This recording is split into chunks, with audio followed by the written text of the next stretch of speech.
আসসালামু আলাইকুম, সবাইকে শুভেচ্ছা জানাচ্ছি। মাসুম মাহবুব দেখছেন ওপেন দ্য ইউটিউব চ্যানেল এবং মাসুম মাহবুব ফেসবুক পেজ।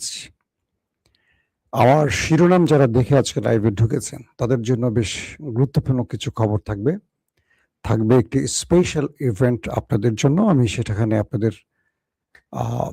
ইরানের হাতে কি ধরনের নিউক্লিয়ার আছে সেটার উপর একটা ছোট্ট ডকুমেন্টারি দেখাবো। পাশাপাশি থাকবে আজকে সারাদিনের আপডেট। দর্শক, আজকে প্রধান শিরোনাম হলো ইরান হরমুজ প্রণালী তার কন্ট্রোলে নিয়ে সবচেয়ে বড় যে সারপ্রাইজটি দিয়েছে, সেই খুশিটি ইরানের ঘরে পৌঁছে গেছে।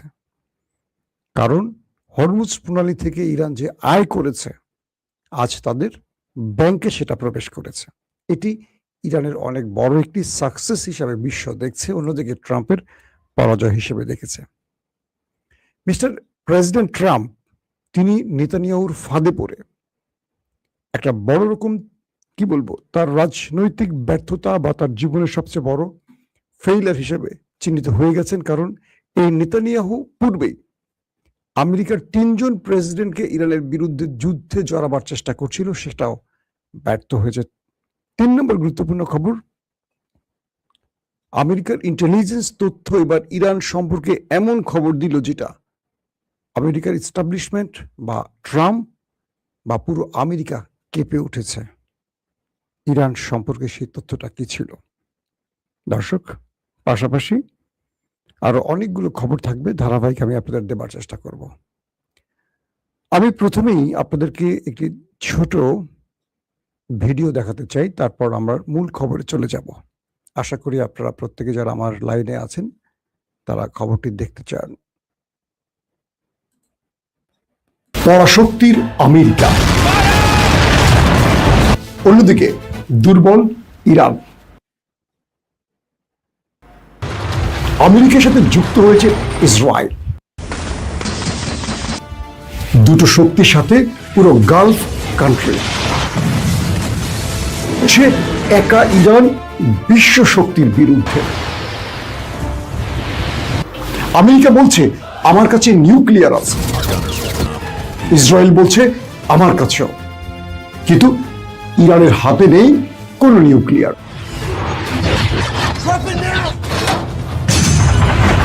বড় ইরান বানিয়ে ফেলেছে এক নতুন নিউক্লিয়ার, যার নাম হরমুজ প্রণালী।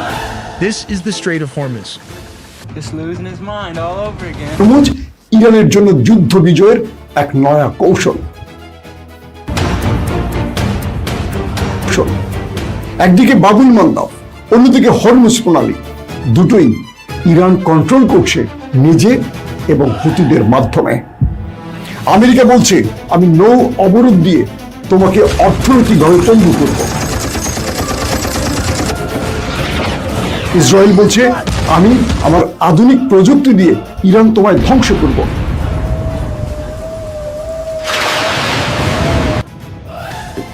তোমাকে যত অস্ত্র টাকা দেয়া লাগে সব দেব, আমেরিকা ইরানকে শেষ করো। এক ইরান লড়ে যাচ্ছে বিশ্ব শক্তির বিরুদ্ধে, কিন্তু দমে যাচ্ছে না।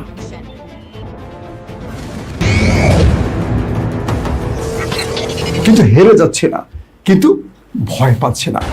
আমেরিকা অবাক, যাকে বিশ্ব মানচিত্র থেকে মুছে ফেলার হুমকি দেওয়া হয় সে কেন ভয় পায় না? শহীদ খোমেনি বাহিনী প্রতিটি জবাবের পাল্টা জবাব দিচ্ছে। এবার মূল যুদ্ধ ছড়িয়ে পড়েছে হরমুজ প্রণালী। পৃথিবীর তাবৎ মানুষের চোখ হরমুজ প্রণালীতে। এক হরমুজ প্রণালী পুরো পৃথিবীতে বাণিজ্যের এক অস্থিরতা সৃষ্টি করে দিয়েছে, যেন তৃতীয় বিশ্বযুদ্ধ শুরু হয়ে গেছে। সাগর দাপিয়ে বেড়াচ্ছে ইরানি বাহিনী, মার্কিন বাহিনী, মুখোমুখি সংঘর্ষ, জাহাজ কিডন্যাপ। কখনো কখনো ইরানি বাহিনী জাহাজে কমান্ডো অপারেশন চালাচ্ছে, কখনো আমেরিকা ইরানের জাহাজ আটক করছে, কখনো ইরান দখল করছে মার্কিন যুক্তরাষ্ট্রের জাহাজ।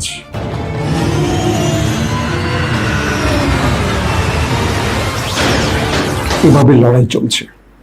পাকিস্তান দৌড়ে এলো যে কোনোভাবে যুদ্ধবিরতি ঘটিয়ে পৃথিবীকে শান্ত করবে, পারছে না, কারণ ডোনাল্ড ট্রাম্প একঘেয়ে নীতির উপর দাঁড়িয়ে আছে।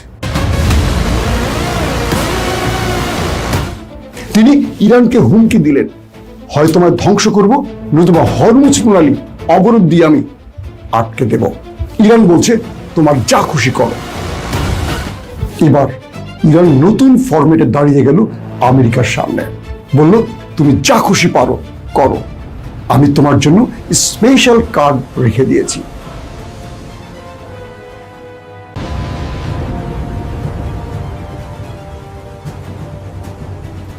যে কার্ড সারপ্রাইজ কার্ড, এক হরমুজ প্রণালী দিয়ে পুরো পৃথিবীকে নাড়িয়ে দিয়েছে ইরান। এই নিউক্লিয়ারটি এখন ইরানের জন্য যুদ্ধ জয়ের টার্নিং পয়েন্ট। দর্শক, এরকম দুর্দান্ত খবরগুলো পেতে ওপেন ভিউ টিভি সাবস্ক্রাইব করুন এবং ফেসবুকে লাইক ফলো করুন। আমরা বিশ্বাস করি আপনাদেরকে নতুন চমক দেখাতে পারবো এই চ্যানেলের মাধ্যমে। পৃথিবীর গুরুত্বপূর্ণ বিষয়গুলোকে আমরা তথ্যচিত্র আকারে আপনাদের দেখাবো। এই সরকারের মধ্যে আমরা এখনো কোনো নতুন চমক দেখিনি। পাশাপাশি দেশের খবর, বিদেশের খবর তো থাকবেই। আপনারাও থাকবেন আমাদের সাথে, আমরাও থাকবো আপনাদের সাথে। এটা আমাদের নতুন একটি চ্যানেল। এখানে আমরা যে ভিডিওটি দেখেছেন এরকম দুর্দান্ত খবরগুলো আপনাদের দেবার চেষ্টা করব। অবশ্যই ভালো লাগলে সাবস্ক্রাইব করে রাখবেন। ওপেন ভিউ ফেসবুক এবং ইউটিউবে আপনারা পাবেন। দর্শক, চলেন আজকের খবরে চলে যাই। আজকের দুর্দান্ত যে আজকের খবরগুলো আছে, প্রথম, মার্কিন যুক্তরাষ্ট্রের ইন্টেলিজেন্স সোর্সগুলো, অর্থাৎ আমেরিকার যে ইন্টেলিজেন্স, তারা একটি তথ্য প্রকাশ করেছে। সেই তথ্যে বলা হয়েছে ডোনাল্ড ট্রাম্প বা তার সরকার যে তথ্য বলেছে যে ইরানকে শেষ করে ফেলা হয়েছে, ইরানের সামরিক খাত ধ্বংস করা হয়েছে, আইআরজিসিকে শেষ করা হয়েছে, নেভি শেষ, তাদের এয়ারফোর্স শেষ, এই তথ্যটা সঠিক নয়। ইরান পূর্বের চেয়েও আরো বেশি স্ট্রং হয়েছে। কে বলছে? মার্কিন ইন্টেলিজেন্স তথ্য। সেটা ফাঁস হয়েছে, সেটা আমি আপনাদের জানাচ্ছি। সেই সোর্সের খবরে বলা হয়েছে যে ইরান পূর্বের চেয়েও আরো বেশি স্ট্রং হয়েছে। তারা তাদের ঝুলিতে আরো নতুন নতুন আকাশ প্রতিরক্ষা সিস্টেম বসিয়েছে এবং গত 50 দিনে যুদ্ধ শুরুর পর থেকে তারা আরো নতুন ভেরিয়েন্টের ভয়ঙ্কর মিসাইল তৈরি করেছে, যেটা আমেরিকা এবং ইসরায়েলের এখনো অজানা। এবং আমেরিকা যে তথ্যগুলো দিয়েছে যে ইরানের নেভি শেষ, আইআরজিসি শেষ, এয়ারফোর্স শেষ, না, তাদের কিচ্ছু শেষ হয়নি। তারা বহাল তবিয়তে আছে, আরো শক্তি সঞ্চয় করে তারা প্রতিশোধের আগুন বা প্রতিশোধ নেবার জন্য প্রস্তুত নিয়ে আছে। আমি বলছি না, মার্কিন ইন্টেলিজেন্স সোর্স। তার মানে আমেরিকার ডোনাল্ড ট্রাম্প এতদিন ধরে যে কথাগুলো বলেছে যে ইরানের মধ্যে আক্রমণ করে, এয়ার স্ট্রাইক চালিয়ে, বোম্বিং করে পুরো শেষ করে ফেলেছে, এই তথ্যটা সঠিক নয়। ইরান আগের চেয়েও আরো বেশি স্ট্রং হয়েছে এবং প্রতিশোধের জন্য যা যা করণীয়, অর্থাৎ এই যে যুদ্ধবিরতিটা হয়েছে আমেরিকার সাথে ইরানের, আমেরিকা এই সময়টাতে তাদের প্রচুর কমান্ডো বাহিনী, অস্ত্রশস্ত্র মধ্যপ্রাচ্যে এনেছে, সত্য কথা। এই সময়টাতে ইরান নিজেও আরো মজবুত হয়েছে। কেবল আমেরিকা নিজেকে প্রস্তুত করেছে এরকম নয়, ইরান নিজেকে প্রস্তুত করেছে, কারণ এই মুহূর্তে আক্রমণ চলছে না। ইরান তার প্রস্তুতিমূলক সব কাজগুলো এই সময়টিতে করে নিচ্ছে। মানে এই সিজফায়ার থেকে শুধু আমেরিকা নয়, ইরান ডবল সুবিধা আদায় করেছে।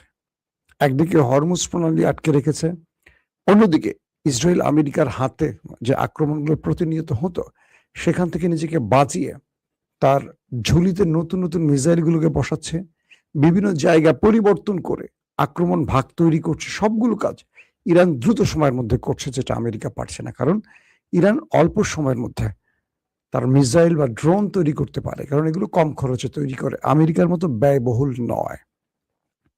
তারপরের গুরুত্বপূর্ণ খবরটি কি? মার্কিন পররাষ্ট্রমন্ত্রী, সাবেক পররাষ্ট্রমন্ত্রী জন ক্যারি, সবাই তাকে চেনেন, একটি টেলিভিশনে তিনি একটি টক শো করেছেন। সেই টক শোতে তার বক্তব্যটা খুব ভয়ঙ্কর ছিল। তিনি বলছেন, ইসরায়েলের প্রধানমন্ত্রী নেতানিয়াহু, জন কেরি বলছেন, তিনি আমেরিকাকে ইরানের বিরুদ্ধে এই যুদ্ধে জড়াবার জন্য বহু আগে থেকে চেষ্টা করেছে, তিনি ব্যর্থ হয়েছেন।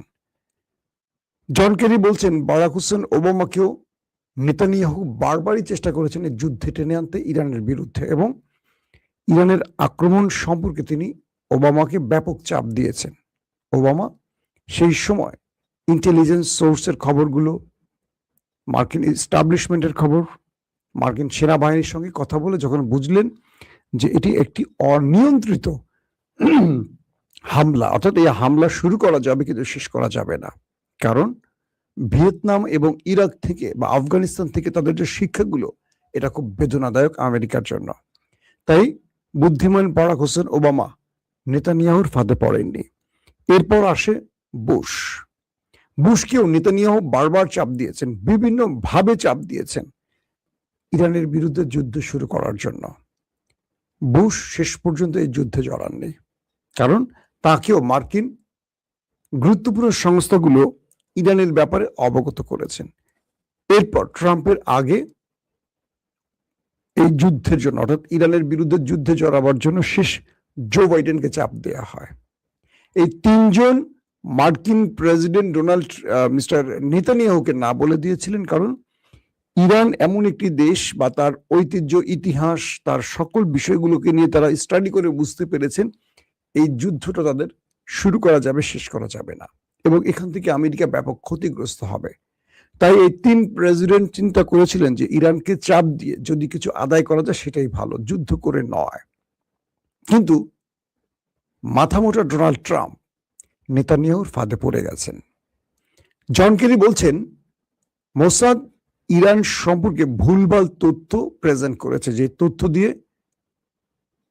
ডোনাল্ড ট্রাম্পকে নেতানিয়াহু সহজে ফাঁদে ফেলে দিয়েছেন, এবং সেই ফাঁদ থেকে ডোনাল্ড ট্রাম্প এখন আটকে গেছেন। ফান্দে পড়িয়া বগা কান্দের একটা গান আছে না, এরকম। এখন ট্রাম্প প্রতিনিয়ত আমেরিকানদের চাপ, ইস্টাবলিশমেন্টের চাপ, আন্তর্জাতিক বন্ধুদের চাপ, ওয়ার্ল্ড ইস্টাবলিশমেন্টের চাপ সহ্য করছেন।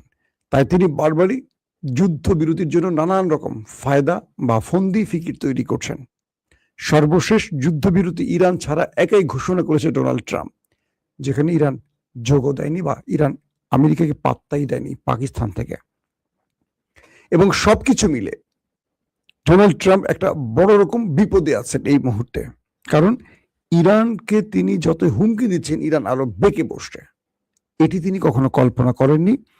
এবং পূর্বের মার্কিন প্রেসিডেন্টরা যে কারণে ইরানের সাথে যুদ্ধ করেনি সেটি অবশেষে প্রমাণ হয়ে গেছে। এখন নেতানিয়াহুকে দুষছে পুরো মার্কিন যুক্তরাষ্ট্ররা।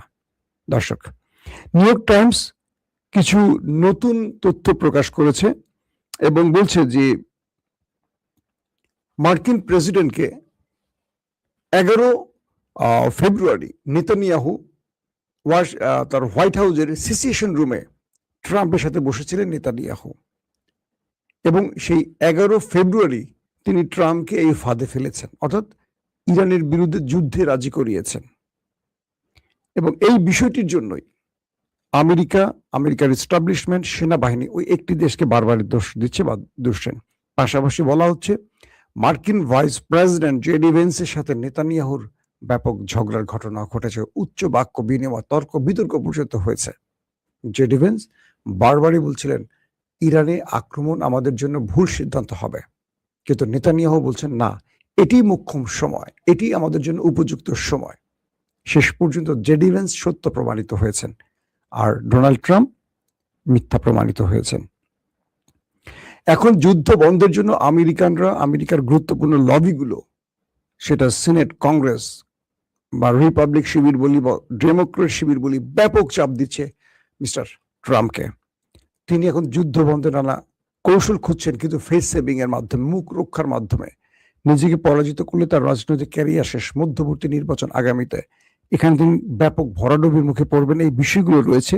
তাই তিনি কোনোভাবেই ইরানের কাছে ব্যর্থ হতে চাচ্ছেন না, কিন্তু তিনি ব্যর্থ হচ্ছেন প্রতিদিনই।